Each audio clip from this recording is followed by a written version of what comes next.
curious because you put yourself through a lot of physical pain. How does it differ from mental pain? Oh man, it's a great question. For the most part, when I've experienced physical pain, there's been a tangible reward in the like form of video footage, which was you know, valuable. So I feel like I've been handsomely rewarded for the physical pain that I've endured for the most part. Mental pain, it's more insidious and less rewarding. I'm a big fan of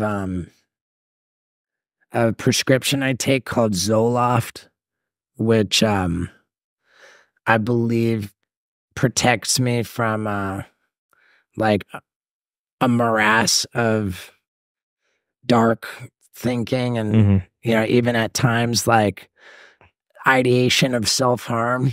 I take this Zoloft and I'm free of that for the most part. But I look back on times when I wasn't taking it and it's scary. How would you describe depression for someone who's never experienced that level of depression? I would describe depression as like in a word, helplessness, in equal measure, hopelessness. Yeah, like a deep sadness that you feel devoid of hope and you know, devoid of help. It's dark, man. It's scary.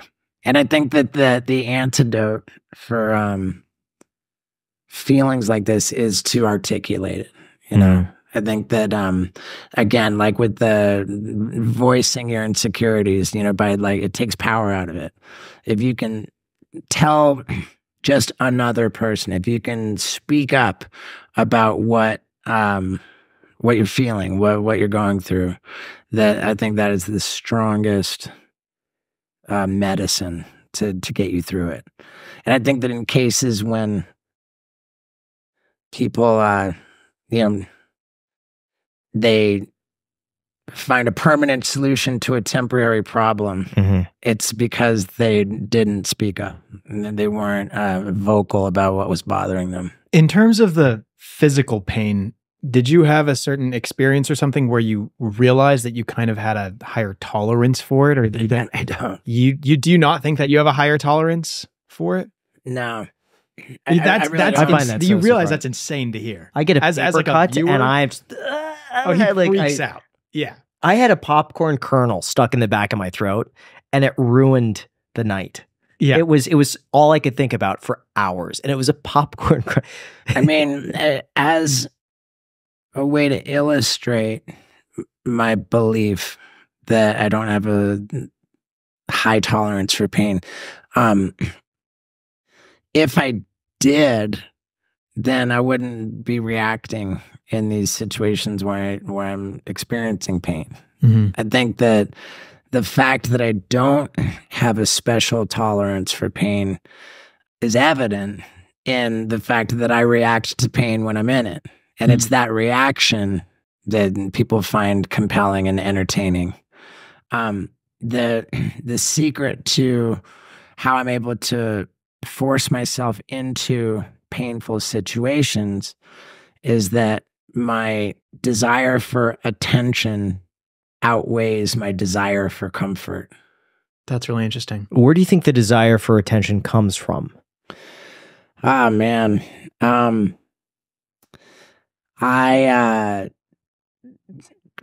don't believe that you have to be Sigmund Freud to look at my childhood and, you know, having the corporate executive father who's, you know, shit was popping off, man. Like, I was raised by servants and spoke my first words in Portuguese because I was raised by servants, because my dad was the president of Pepsi Cola and all of Brazil.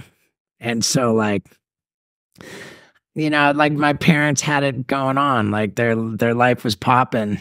And I think that I didn't get the attention that a baby should get from their parents. And I think that created a vacuum on some level that please love me. Like, you know, like maybe I think that when parents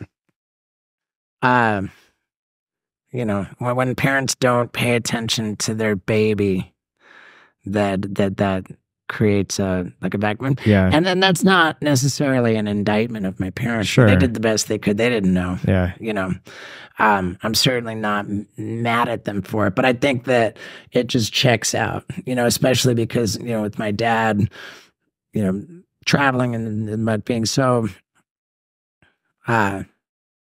immersed in his career, and my mom was very active in alcoholism.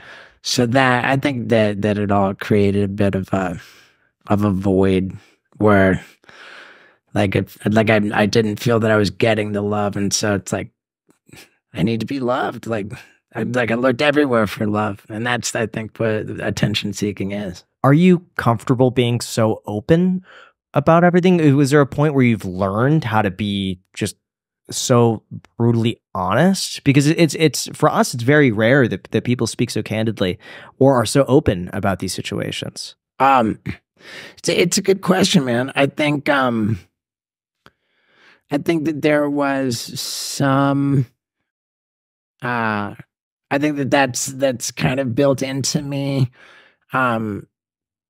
to begin with, and I think that the process of sort of living in recovery, like there's you know, with the whole like 12-step approach to life, like taking accountability and being rigorously honest is really at the forefront. So I'm super grateful to be so conditioned to own up to my mistakes, to admit when I'm wrong, to tell it like it is, and just to, you know, be transparent. I attribute some of that perhaps to my DNA, and a lot to living in recovery.